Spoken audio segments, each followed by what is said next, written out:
অন্যদিকে সুন্দরবন ডেস্টিনেশন, আর এদিকে অরণ্য সুন্দরী পুরুলিয়া ঝাড়গ্রাম।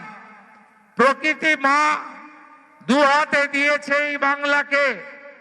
এখানে কয়লা, আয়রন ওর, আকরিক থেকে ম্যাঙ্গানিজ, এখানে বিভিন্ন নির্মাণের জন্য বালু থেকে পাথর। প্রকৃতি মা দু হাতে খনিজতে সমৃদ্ধ করেছে বাংলাকে। অন্যদিকে এই বাংলা গোটা পৃথিবীকে মেধা দিয়ে আরো উন্নত করার চেষ্টা করে। ইউরোপের বড় বড় ইউনিভার্সিটিতে অধ্যাপকের আসনগুলো এই পশ্চিম বাংলার কৃতি মানুষরা গিয়ে সেই জায়গায় অধ্যাপনার কাজ করেন, পৃথিবীতে শিক্ষার আলোকে প্রসারিত করে। এই বাংলা শুধু শিক্ষা সংস্কৃতি নয়, সাহিত্য এবং সংস্কৃতিরও জায়গা। একদিকে বিশ্বকবি রবীন্দ্রনাথ ঠাকুর, ঋষি বঙ্কিমচন্দ্র, এই হাওড়া জেলায় একটু পাশেই শরৎচন্দ্র চট্টোপাধ্যায়ের নামাঙ্কিত গ্রাম পঞ্চায়েত রয়েছে, এবং আর একটু এগিয়ে গেলেই বীর সিংহের সিংহ শিশু বিদ্যাসাগর তার নাম। আজকে ঈশ্বরচন্দ্র বন্দ্যোপাধ্যায়। এই বাংলা শুধু তাই নয়, আধ্যাত্মিক চেতনা, সনাতন সংস্কৃতির হেডকোয়ার্টার, রামকৃষ্ণ মঠ মিশনের আন্তর্জাতিক হেডকোয়ার্টার কোথায়? স্বামী বিবেকানন্দ প্রতিষ্ঠিত বেলুড় মঠ ও মিশন। ভারত সেবা সংঘের হেডকোয়ার্টার, আন্তর্জাতিক হেডকোয়ার্টার কোথায়? বালিগঞ্জ। স্বামী প্রণবানন্দ প্রতিষ্ঠিত ইসকনের আন্তর্জাতিক হেডকোয়ার্টার কোথায়?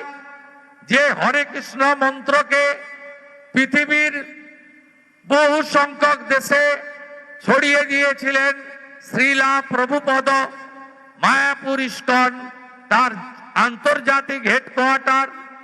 যে শ্রীলা প্রভুপদ, তিনি কেবলমাত্র প্রভু শ্রী চৈতন্য দেবের বাণী নয়, তিনি পুরী ধাম জগন্নাথ ধামের আমাদের পবিত্র রথযাত্রা একেবারে আমেরিকা, আফ্রিকা থেকে, ইউরোপ থেকে, এশিয়ার বিভিন্ন দেশে, আফ্রিকার বিভিন্ন দেশে রথযাত্রাকে ছড়িয়ে দিয়েছিলেন।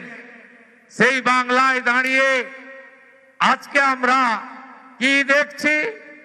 এই বাংলাতেই কুমারী পূজা স্বামী বিবেকানন্দ চালু করেছিলেন বেলুড় মঠ ও মিশনে। ছোট ছোট শিশু কন্যাকে অষ্টমীর দিন দেবী মা দুর্গা রূপে পূজিত করা হতো। আজকে যে বাংলায় জগজ্জননী মা শারদা মণি এবং রানী রাসমণির দক্ষিণেশ্বর থেকে শুরু করে পবিত্র কালীঘাট, একদিকে তারাপীঠের তারামা, অন্যদিকে কোচবিহারের মদন মোহনজিউর মন্দির, অন্যদিকে ঠাকুর হরিচাঁদ ঠাকুর, ঠাকুর গুরুচাঁদ ঠাকুর, তাদের ওপারের ওড়াকান্দি, এপারের ঠাকুরনগর মতুয়া ধাম, জয় হরিবোল। এই যে গোটা রাজ্যে আজকে এই আধ্যাত্মিক চেতনার জাগ্রত ভূমি, সেখানে আজকে কি অবস্থায় দাঁড়িয়েছি?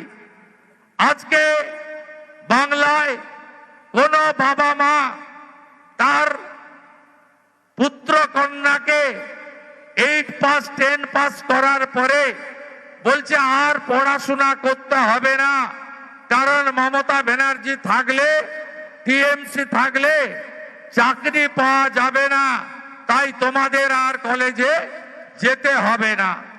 আমরা ছাত্র রাজনীতি করে উঠে এসেছি, কলেজের গেটে লড়াই করে কলেজের সিআর জিতেছি, আমরা ছাত্র সংসদে জিএস ছিলাম। আজকে অনার্সে ভর্তি এবং আসন বাড়ানোর জন্য আমরা লড়াই করতাম। আপনি 2025 সালে রাজ্যে 9,54,000 স্নাতক স্তরে মোট আসন রয়েছে, মাত্র 3,50,000 অ্যাডমিশন নিয়েছে।